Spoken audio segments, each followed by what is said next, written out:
Welcome dear viewers to the video on assay and water content of the formulation. So this topic is not new for the pharma professionals. Always we consider the assay and water content of the API whenever we are using the API in the batch manufacturing.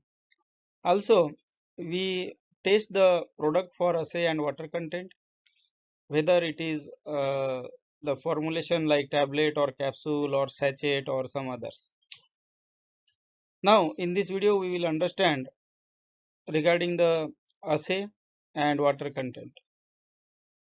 Whenever we take the API for the batch manufacturing, we check the assay whether it is on anhydrous basis or dried basis or the LOD.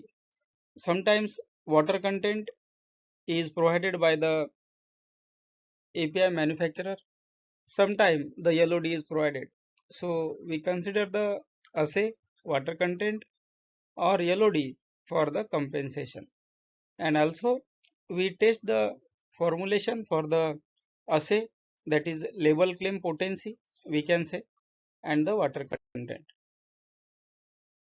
Assay is the quantitative determination of the API in the formulation, and it measures the amount of the API or actual drug content or drug amount versus the label claim, and the assay limit is based on to the label claim and it is given in the percentage. For example, if your tablet formulation is there containing 500 mg of the API, so 500 mg is the 100% of the label claim, and we give the limit based on the pharmacopoeial requirements, based on the monograph requirements, and also based on the regulatory guidelines. It may be 90% to 110%, or for some of the markets like EMA or European region, as per EMA, it will be 95 to 105%. So assay ensures dosage accuracy and the product quality. Now what is the purpose of the assay test? So it confirms correct amount of the API or drug is present in the formulation. It ensures the therapeutic efficacy. It varies. It may vary batch to batch, and that's why assay can provide you good information about the batch to batch uniformity. It supports the regulatory compliance. Common assay methods used are the HPLC, UV, LCMS and MS.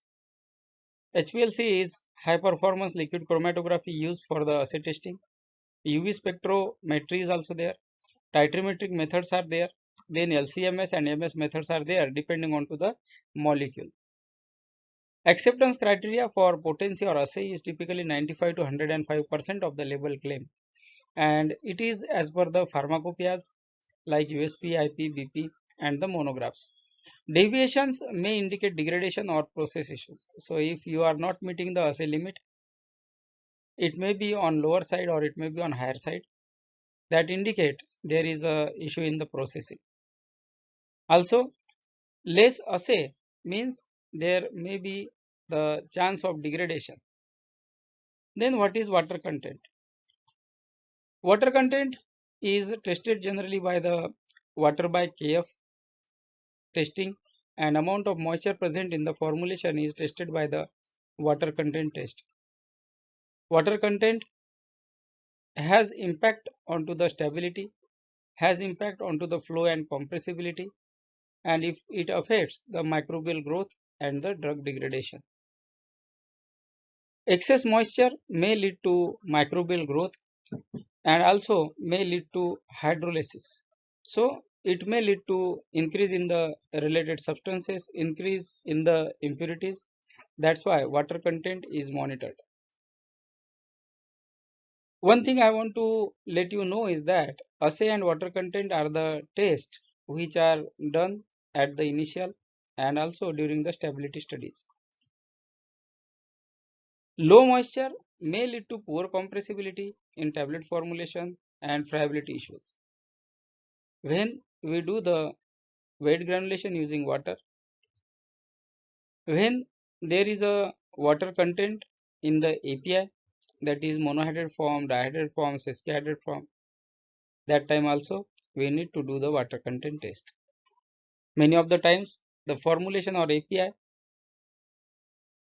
take up the water or moisture from the environment and the water content may get increased. That time also we need to monitor the water content. Water content is related to the product stability and the consistency. Methods for water content determination are Karl-Fischer titration. It is used widely. It is specific and accurate. Another technique is called as loss on drying. LOD method is also used. It is loss on drying, and moisture analyzers are used for this. IR based moisture analyzers are quick and can give you the accurate results. Acceptance criteria for the water content. So water content has the specification based on the product, based on the excipients, based on the manufacturing process and the product behavior. Generally, solid formulations or oral solid formulations are given the specification of less than 5% or not more than 5%. Sometimes it is not more than 7%, 8%. For soft gel capsules, it is generally not more than 12%. Sometimes it is 10%. So it is depending on to the API water content, whether the API is present in the monohydrate form, dihydrate form, that is with the bound water. Sometimes based on to the stability studies, based on the hygroscopic nature of the materials and the theoretical water content of the formulation. So now these two methods are there, two tests are there, like LOD and the Karl-Fischer for water content. Now coming to the relationship between the assay and the water content. High moisture can reduce assay due to degradation. Low moisture may cause assay variability. Both must be controlled for the consistent product quality.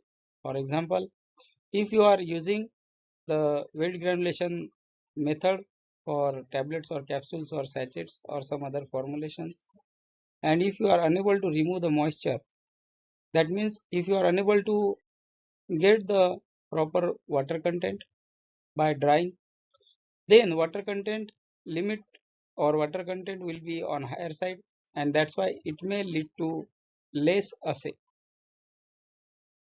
This is the main relation. But if your water content is increasing during stability or on aging, that doesn't mean the assay will be on lower side.